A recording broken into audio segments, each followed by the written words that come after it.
All right, let's talk about castle nocks here. So what are castle nocks? Essentially what these were designed for was for speed reloading here. Okay, so you notice there's pretty much a knock any way you put it, but is it really that much more effective, and how well does it hold up? Well, we're gonna test them here and we're gonna see. There's a few different schools of thought on these as far as how they should be set up. Some people say that you should run 3-fletch on them. Some people say you should run 4. Now, I've done reviews and stuff on 4-fletched arrows in the past, but, and honestly, they stabilize very well. They fly a little slower, but let's take a look at the 4-fletch setup here on these castle nocks. So typically with a 4-fletched arrow, you kind of line it up so obviously you're not getting any sort of deflection off of the riser of your bow.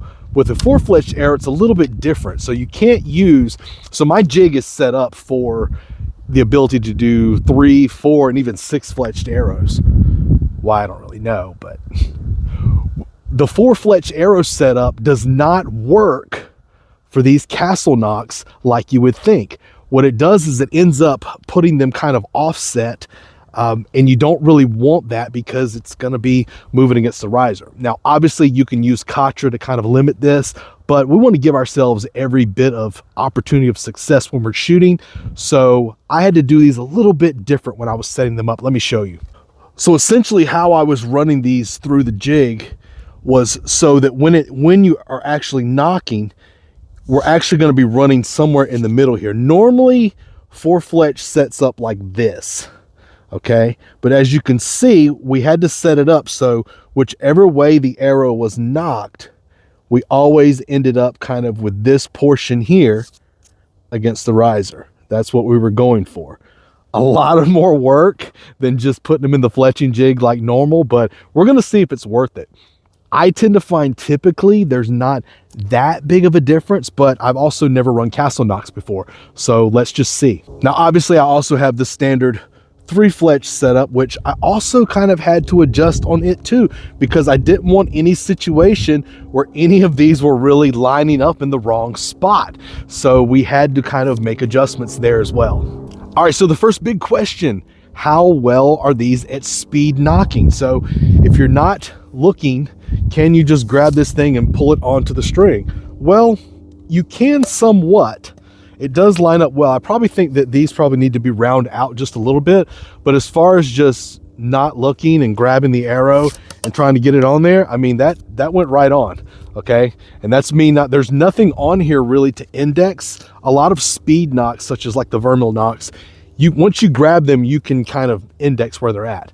And these, you don't have that. It's just round here. So if I'm just giving it a spin here, putting it on the string and pulling, yeah, I mean, that's going on there. Obviously, I'd have to adjust it up, but other than that, I mean, you definitely can find that no problem. I mean, that doesn't take any effort whatsoever. And as you can see, which is one of the arguments I have with the vermil nocks, is the vermil nocks are really loose. And a lot of times when you're shooting, if you're not careful, when you're back at full draw, that arrow can pop off the string. You end up dry firing your bow. You don't want that.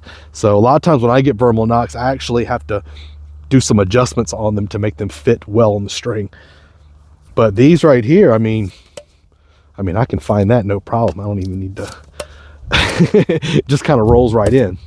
Now, what about flight? Well, let's see about that. So for reference, what I'm going to be shooting here, this orange one is obviously the 3-fletch, and the yellow one is going to be the 4-fletch. Now, the arrow I made these arrows. These are some custom bamboo arrows here that I offer, and just have a target tip on here. These I can take on and off. I really like them. They're a lot. So let's take some shots here, just see how well from an accuracy standpoint these things shoot. Now, I was a moron and forgot my targets today, so we're just going to be shooting kind of at a blank backstop, but you'll get the picture. From eyes alone, we're around that 15-yard range here. 16 yards. So here we go. Just going to kind of shoot here and just kind of see how it goes. This is the 3-fletch. So let's see how the 3 does. All right. I love that solid purchase on the string. I know you guys can hear it. Hands up. Now, as I was saying with the 3, it's a little weird on the lineup here. Okay. So the way these are made, the offset is a little weird. So whenever you're using 3-fletch arrows, you kind of got to be a little specific about how you set it up, because as you can see, it lines up well here. But if you go this side, this is a little bit better, but you may have a little bit of deflection here. Here you're going to get a hell of a lot of deflection, so you're really going to have to make sure your katra is on point. And here maybe just a little bit of deflection. So with 3-fletch, you got to be kind of careful how you got it set up.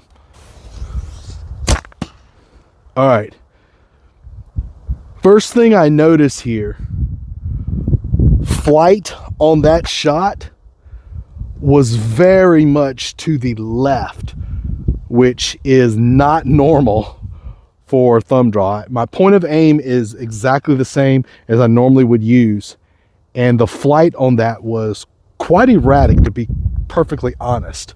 Let's shoot again and see. Side note for you, whenever you're shooting wooden arrows specifically, with this one, the way it flew, it kind of went through the target and hit the wood at the back. So knowing that it hit something solid like that, I did have it ride down a little bit here. This is still good. Always check your wood arrows just to be sure before you take another shot with them, because it's better to take that little bit of time to make sure you're shooting a safe arrow than to shoot an unsafe arrow. This is still good though. So we're going to take our shot here. So again, I'm going to make a big adjustment to bring that arrow over and see what we get here. But I'm not too impressed with that, to be honest with you. Same thing. So I'm aiming dead down the center like I normally would, and that arrow is flying way off there. So 3-fletch is not flying very well with that.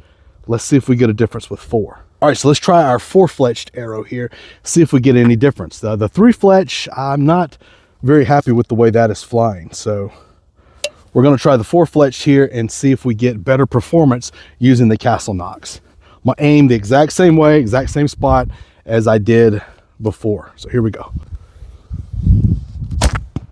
Straight down the pipe. That's what I'm talking about. So I think it's safe to say that our 4-fletched is going to be kind of the winner here. You can notice when it was flying, like it had a tight spiral as it was going, and I think that's probably going to be the way to go for the Castle Nocks. I believe, I don't know this for sure, but I believe that the altered shape of the Nock is off balancing the arrow in some way, shape, or form when it's flying, and it's just not getting a very consistent flight, which shooting thumb draw with the arrow going off to the left is like crazy.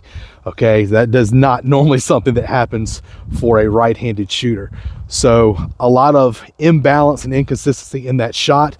The 4-fletch is holding firm, and when it's shooting, it's got a tight spiral as it's going. I can literally watch the arrow flying, and it's just tight the whole way through. So with Castle Nocks, my recommendation for you is going to be to go with your 4-fletch setup. And with a 4-fletch setup, you're going to have to make sure that you've got all of those set up perfectly, so you're not running into any issues such as any kind of deflection as the arrow is coming off the riser. Take care, guys.